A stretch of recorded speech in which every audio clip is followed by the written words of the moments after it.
నమస్తే, welcome to big story. ఇద్దరు వ్యక్తుల జీవితాలను కలిపేది పెళ్లి. వధువులిద్దరూ ఒకే మతానికి చెందిన వారైతే పెద్దగా సమస్యలుండవు. అలా కాకుండా ఇద్దరు వేర్వేరు మతాలకు చెందిన వారైతే మాత్రం చట్టపరంగా కూడా సమస్యలు తప్పవు. ఇన్నాళ్ళు హిందూ ముస్లింల మధ్య పెళ్లిళ్లు కూడా అధికంగానే జరిగాయి. ఇక ముందు మాత్రం అలాంటి పరిస్థితి కనిపించడం లేదు. హిందూ ముస్లింల మధ్య పెళ్లికి చట్టపరమైన అడ్డంకులు కూడా అధికమవుతున్నాయి. తాజాగా మధ్యప్రదేశ్ హైకోర్టు చేసిన వ్యాఖ్యలు ఇలాంటి సమస్యలను వెలుగులోకి తెచ్చాయి. ఈ నేపథ్యంలో ఇవాల్టి బిగ్ స్టోరీ, ఆ పెళ్లి చెల్లదా?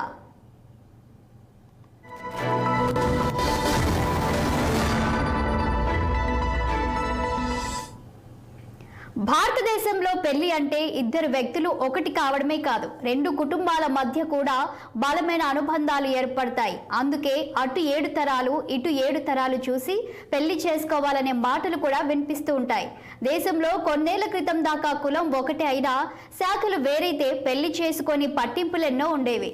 అలాంటిది ఇప్పుడు అక్కడక్కడ భిన్న మతాల యువతి యువకుల మధ్య కూడా పెళ్లిళ్లు జరుగుతున్నాయి. అయితే ఇప్పుడు ఆ పెళ్లిళ్లకు న్యాయపరమైన చిక్కులు ఎదురయ్యే అవకాశాలు కూడా కనిపిస్తున్నాయి.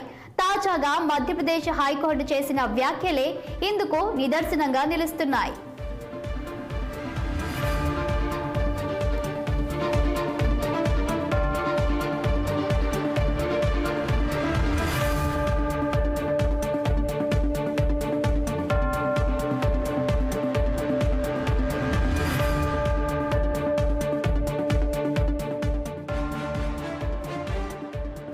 తాజాగా మధ్యప్రదేశ్ హైకోర్టు చేసిన వ్యాఖ్యలు దేశవ్యాప్తంగా సంచలనం కలిగించాయి.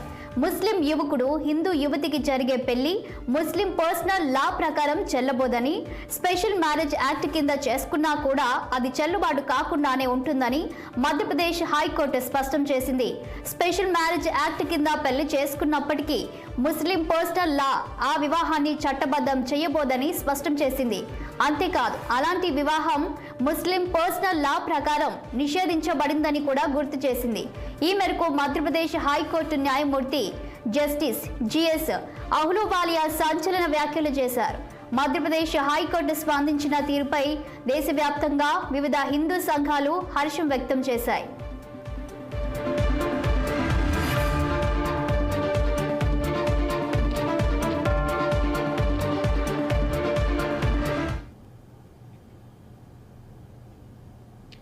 కేసు పూర్వపరాల్లోకి వెళ్తే ఒక ముస్లిం యువకుడు ఓ హిందూ యువతి తమకు భద్రత కల్పించాలని కోరుతూ మధ్యప్రదేశ్ హైకోర్టును ఆశ్రయించారు. తాము అప్పటికే స్పెషల్ మ్యారేజ్ యాక్ట్ కింద పెళ్లి చేసుకునేందుకు దరఖాస్తు చేసుకున్నట్లుగా కూడా చెప్పారు. యువతి తల్లిదండ్రులు తమ పెళ్లికి అభ్యంతరం చెప్పినందున తమకు భద్రత కావాలని కోరారు. వారి అభ్యర్థనను న్యాయమూర్తి తిరస్కరించారు. ముస్లిం పురుషుడు హిందూ స్త్రీ మధ్య జరిగే వివాహం ఎట్టి పరిస్థితుల్లోనూ చెల్లుబాటు కాదని, అది అక్రమ వివాహం అవుతుందన్నారు. అంతేకాదు, స్పెషల్ మ్యారేజ్ యాక్ట్లోని సెక్షన్ 4 ప్రకారం పెళ్లి చేసుకోదలిచిన వారు నిషేధిత సంబంధితులు కాకుంటే అప్పుడు మాత్రమే ఆ పెళ్లి చెల్లుబాటు అవుతుందని స్పష్టం చేస్తుంది. ఇక్కడే అసలు ట్విస్ట్ చోటు చేసుకుంది.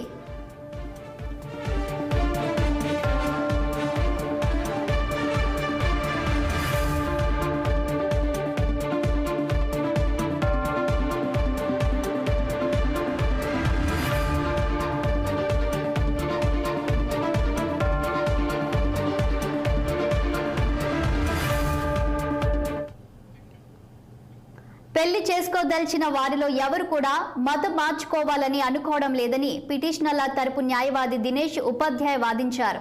స్పెషల్ మ్యారేజ్ యాక్ట్ అనేది పర్సనల్ లా కంటే మించి ఉంటుంది కాబట్టి ముస్లిం పురుషుడిని హిందూ మహిళ పెళ్లి చేసుకోవడం అక్రమ వివాహం కాదని వాదించారు. జస్టిస్ అహ్లూవాలియా చేసిన విశ్లేషణ మాత్రం మరో విధంగా ఉంది. పర్సనల్ లా కింద నిషేధించబడని వారు మాత్రమే స్పెషల్ మ్యారేజ్ యాక్ట్ కింద వివాహం చేసుకోవడం సాధ్యపడుతుందని స్పష్టం చేశారు. ఇస్లాం ప్రకారం ముస్లింలు విగ్రహారాధన చేయని వారిని మాత్రమే వివాహం చేసుకోవచ్చు. అంటే ముస్లింలు ఇస్లాం నిబంధనల ప్రకారం తమ మతం వారిని కాకుండా బయటి మతాలకు సంబంధించి విగ్రహ ఆరాధనకు లేదా అగ్ని పూజకు తావులేని యూదు, క్రైస్తవ మతస్థులను మాత్రమే పెళ్లి చేసుకోవచ్చు. విగ్రహారాధనను, అగ్ని పూజను పాటించే హిందూ మతస్థులను పెళ్లి చేసుకోవడం ఎట్టి పరిస్థితుల్లోనూ కుదరదు. ఈ లెక్కన చూస్తే పర్సనల్ లాలో నిషేధించబడిన సంబంధం కలిగిన వ్యక్తులు అంటే విగ్రహారాధన చేసే వారితో, అగ్నిని పూజించే వాళ్ళతో ముస్లింల వివాహం స్పెషల్ మ్యారేజ్ యాక్ట్ కింద కూడా చెల్లదు.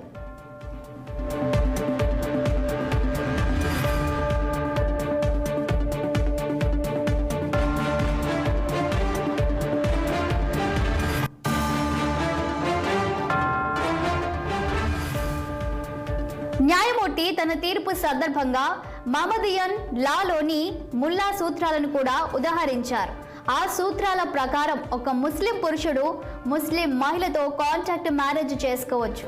ముస్లిం మహిళతో మాత్రమే కాకుండా కితాబియా అంటే యూదు లేదా క్రైస్తవ మహిళతో కూడా కాంట్రాక్ట్ మ్యారేజ్ చేసుకోవచ్చు. అంతే తప్ప విగ్రహారాధకులు లేదా అగ్నిని పూజించే వాళ్ళతో కాంట్రాక్ట్ మ్యారేజ్ చేసుకునేందుకు వీల్లేదు. అదేవిధంగా ముస్లిం మహిళ ఒక ముస్లిం పురుషుడితో మినహా మరెవరితోనూ కాంట్రాక్ట్ మ్యారేజ్ చేసుకునేందుకు వీల్లేదని న్యాయమూర్తి ఈ సందర్భంగా వివరించారు.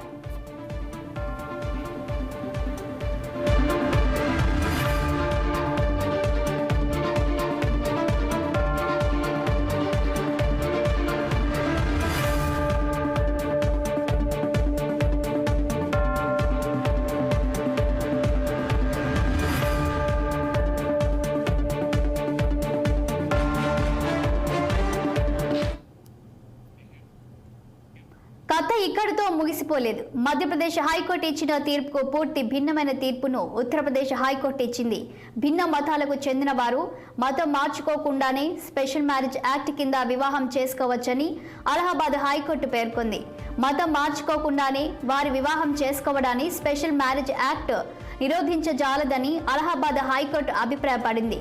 జస్టిస్ జ్యోత్స్నా శర్మ సారథ్యంలోని బెంచ్ ఈ విధమైన అభిప్రాయాన్ని వ్యక్తం చేసింది. అప్పటికే సహజీవనం చేస్తున్న ఓ జంట తమకు భద్రత కల్పించాలని కోరుతూ కోర్టుకెక్కిన సందర్భంలో ఈ ఉదాంతం చోటు చేసుకుంది. తాము మతం మార్చుకోకుండానే దంపతులుగా జీవించాలనుకుంటున్నట్లు ఆ జంట వాదించింది. ఆ జంట అప్పటికే కాంట్రాక్ట్ మ్యారేజ్ చేసుకుంది. కాకపోతే ఆ మ్యారేజ్ను చట్టం గుర్తించదు కాబట్టి రక్షణ కల్పించలేమని కోర్టు స్పష్టం చేసింది. తదుపరి విచారణ కోసం కేసును జూలై 10కి వాయిదా వేశారు. ఈలోగా డాక్యుమెంటరీ ఆధారాలతో సప్లిమెంటరీ అఫిడవిట్ దాఖలు చేయాల్సిందిగా సూచించారు.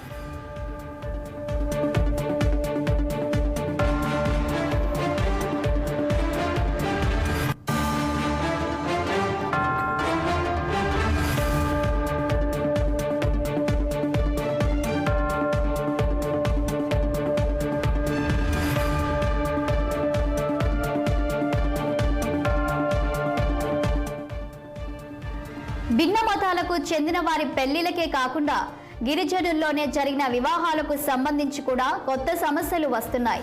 సాధారణంగా గిరిజనుల విషయంలో రాజ్యాంగం ఉదారంగా వ్యవహరిస్తూ వచ్చింది. వారి ఆచారాలను గౌరవిస్తూ కుల పెద్దల తీర్పులను కూడా ఆమోదించింది. అయితే అదంతా గతం. గిరిజనులు పెద్దగా చదువుకోలేదని, లేదంటే వారి పెద్దగా ఆస్తిపాస్తులు ఉండవు కాబట్టి, వారి ఆచార వ్యవహారాలు భిన్నం కాబట్టి కోర్టుల చుట్టూ తిరగలేరని కొన్ని అంశాల్లో కొన్ని మినహాయింపులు ఇచ్చింది. అయితే ఇప్పుడు గిరిజనుల మధ్య జరిగిన వివాహాలకు సంబంధించి కొన్ని న్యాయపరమైన చిక్కులు వెలుగులోకి వస్తున్నాయి. కోర్టులను ఆశ్రయించిన సందర్భాల్లో భిన్న తీర్పులు వస్తున్న ఉదాంతాలు ఉన్నాయి.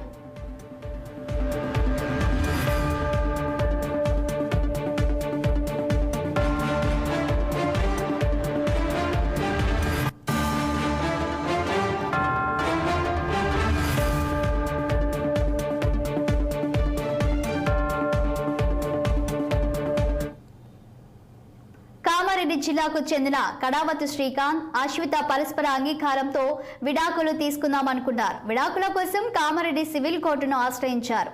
ఎస్టీ సామాజిక వర్గానికి చెందిన వారికి హిందూ వివాహ చట్టం వర్తించబోదంటూ కోర్టు వారి పిటిషన్ను స్వీకరించలేదు.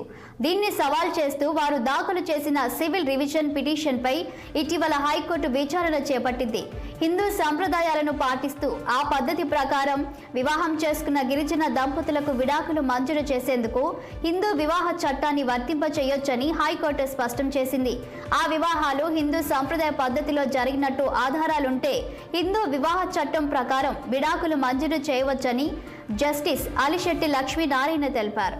గతంలో మాత్రం జిల్లా కోర్టులలో ఈ తరహా అంశాలపైనే రకరకాల తీర్పులు వచ్చిన సందర్భాలు కూడా ఉన్నాయి. మరోవైపున సుప్రీంకోర్టు మాత్రం గిరిజనుల వివాహాలు హిందూ పద్ధతిలో జరిగితే పెళ్లికి సంబంధించిన ఇతర అంశాల్లోనూ హిందూ పద్ధతులే వర్తిస్తాయని స్పష్టం చేసింది.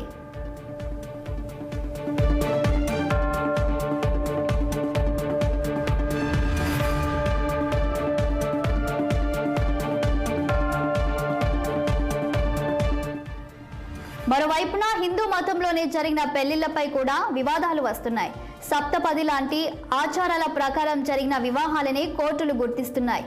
మొత్తం మీద చూస్తే మాత్రం భిన్న మతాలు తెగల మధ్య జరుగుతున్న పెళ్లిళ్లు ఒక మతం వారి మధ్యనే విభిన్న సంప్రదాయాల ప్రకారం జరిగిన పెళ్లిళ్లు చిక్కుల్లో పడుతున్నాయి.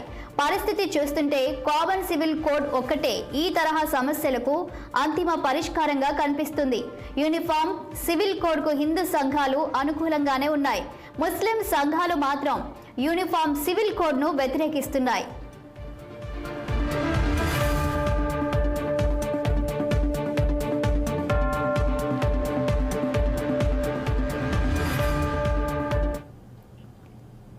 యూనిఫామ్ సివిల్ కోడ్ క్రమంగా ఎన్నికల అస్త్రంగా కూడా మారింది. ఈ విషయంలో రాజకీయ పక్షాలు కూడా చీలిపోయాయి.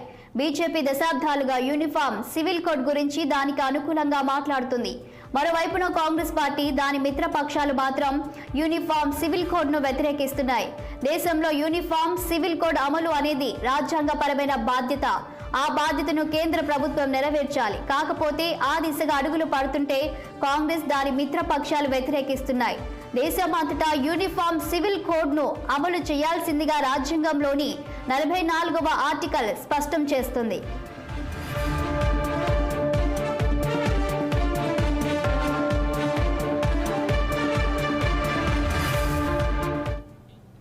వివాహం, విడాకులు, దత్తత, ఆస్తి పంపకం లాంటి అంశాల్లో భిన్న మతాల్లో భిన్న ఆచారాలున్నాయి.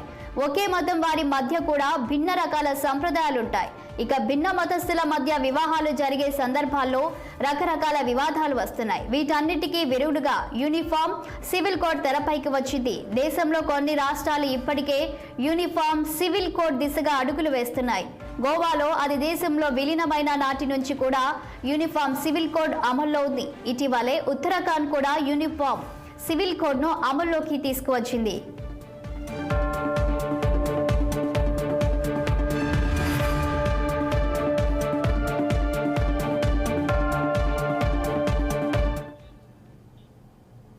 యూనిఫామ్ సివిల్ కోడ్ను అమల్లోకి తీసుకొస్తే పౌరులందరికీ సమాన హోదా కల్పించినట్లవుతుంది. వ్యక్తుల మధ్య లింగ వివక్ష తొలగించినట్లవుతుంది. జాతీయ సమైక్యతను సాధించినట్లవుతుంది. పర్సనల్ చట్టాల్లో నిరంతరం రకరకాల సంస్కరణలు తేవాల్సిన అవసరం ఉండదు. అవసరం అనుకుంటే నేటికి ఆధునికతకు దూరంగా ఉన్న కొన్ని గిరిజన తెగలను మాత్రం యూనిఫామ్ సివిల్ కోడ్ నుంచి మినహాయించవచ్చు. ఈ దఫా ఎన్నికల్లో కేంద్రంలో బీజేపీ అధికారంలోకి వస్తే మరెన్నో రాష్ట్రాల్లో యూనిఫామ్ సివిల్ కోడ్ అమల్లోకి వచ్చే అవకాశం ఉంది. తద్వారా ఒకే మతంలో భిన్న మతాల వారి మధ్య జరిగే వివాహాల్లో ఎలాంటి సమస్యలు రాకుండా చూసుకోవచ్చు.